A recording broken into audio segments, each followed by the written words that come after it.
Votre grand journal du soir se poursuit sur Europe 1. Nathalie Lévy, vous recevez ce soir le président Les Républicains de la région Grand Est, ancien maire de Mulhouse et médecin urgentiste Jean Rottner. Bonsoir Jean Rottner.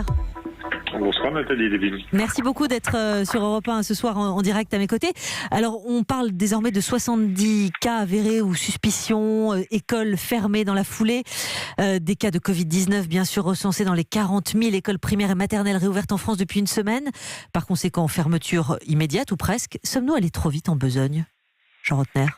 Non, je crois que c'est quelque chose auquel on s'attendait.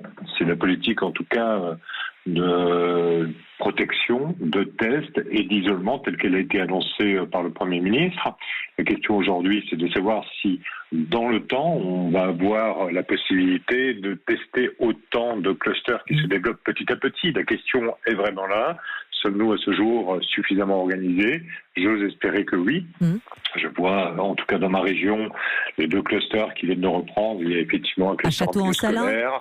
En Moselle, à Château-en-Salins par exemple. Oui, et il y a un cluster qui, je crois, a lieu dans une caserne de gendarmerie.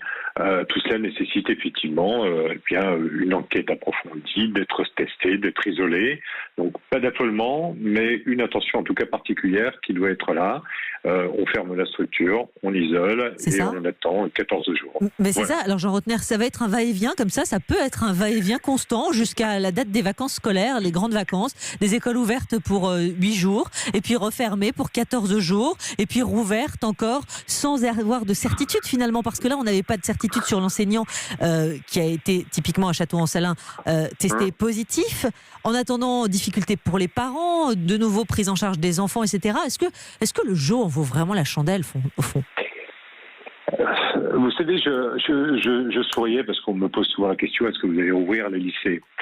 Mais quand je me balade dans ma ville, je vois des groupes d'adolescents, lycéens, qui visiblement ne sont plus chez eux, ne sont pas forcément dans le quartier, qui déambulent, qui chahutent. Je crois que même pour notre sécurité sanitaire et pour la non-propagation de l'épidémie, un milieu fermé, réglementé, vaut peut-être mieux qu'un milieu dans lequel le jeune est un peu livré à lui-même dans un groupe. Mais confiné, Jean Rottner, de fait, enfin confirmé, en tout cas enfermé. Or, on sait, et vous le dites vous-même, être à l'air, c'est quand même aujourd'hui le meilleur moyen finalement pour limiter un peu la contagion, non ? Être en plein air. Non, le meilleur moyen pour limiter la contagion, c'est de porter un masque. Bien sûr. Il y a encore trop de personnes qui ne portent pas le masque, qui ne respectent pas la distanciation sociale, qui ne se lavent pas suffisamment les mains. Ce sont, à défaut de vaccin, à défaut de traitement, c'est la seule possibilité que nous avons aujourd'hui de limiter l'épidémie. Je crois qu'on ne le fera pas assez. Ouais. Et c'est pas parce qu'on est sorti du confinement que l'épidémie l'épidémie s'achève. Bien au contraire. On doit être plus attentif que jamais. Jean Rottner, justement, l'épidémie, on le sait, ce virus, il nous surprend tous les jours, malheureusement. Une nouvelle infection proche de la maladie de Kawasaki, dont on a déjà parlé il y a 3 semaines de ça à peu près, et manifestement reliée au Covid, frappe les plus jeunes un peu partout dans le monde. Un enfant de 9 ans est mort à Marseille, un autre en Grande-Bretagne. Des enfants en apparence en excellente santé, comme dans la cité phocéenne. Est-ce qu'il faut s'inquiéter, Jean Rottner ? Les enfants sont-ils en danger ? Non, je ne le crois pas. Ça fait partie là aussi de l'évolution possible de la maladie. Il semble y avoir un lien effectivement avec cette expression de la maladie de Kawasaki et cet enfant qui était porteur effectivement du Covid. Mais pour autant, ce sont des cas extrêmement rares, ce sont des cas isolés et ce sont des cas majeurs. Nous en parlons parce que nous sommes surinformés, parce que nous essayons de nous prémunir les uns les autres de cette maladie.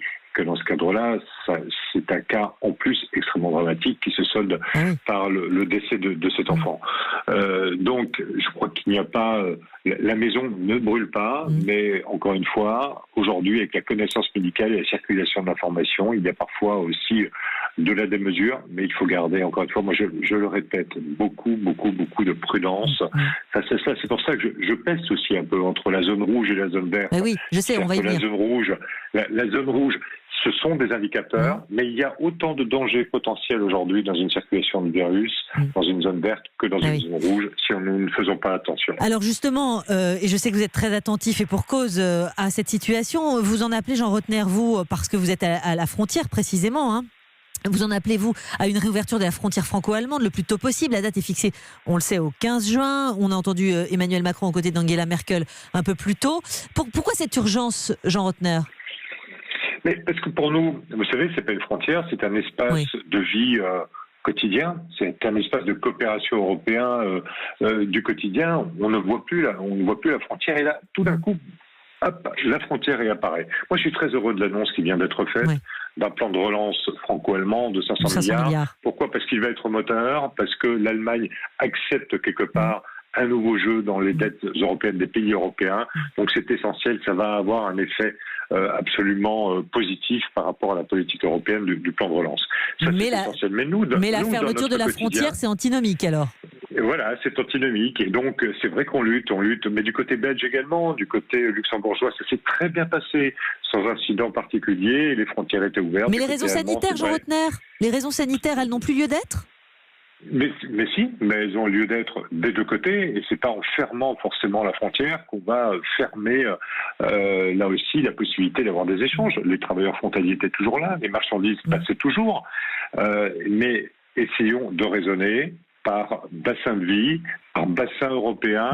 Et là, on était un peu gênés parce que la frontière s'est refermée très brutalement par une décision de Berlin qui n'était pas attendue, et ce qui fait que ça a entraîné aussi pour beaucoup de familles des difficultés. Certains vivaient des deux côtés de la frontière, d'autres avaient leurs personnes âgées dans un EHPAD d'un côté ou de l'autre. Il y a de vraies situations difficiles, des enfants qui, dans des familles recomposées ou séparées, recomposées de part et d'autre de la frontière. Tout ça, je répète, c'est un espace de vie européen qui ne comprend plus vraiment les frontières depuis l'apparition de Schengen. Jean Rottner, et donc, très compliqué à organiser du jour au lendemain. 2 questions encore rapides, si vous le voulez bien. Je voudrais vous entendre sur l'ouverture des parcs et jardins dans les départements classés rouges, parce que c'est encore le cas chez vous dans la région Grand Est. Est-ce qu'il faut les ouvrir ? C'est vraiment la bataille qui se joue à Paris. On voit bien les municipales pointer le bout du nez. Est-ce qu'il faut les rouvrir pour justement laisser aux gens la possibilité de s'aérer, non pas sur les trottoirs, et voire être souvent en grande proximité, typiquement chez vous aussi, est-ce qu'il faut le faire ?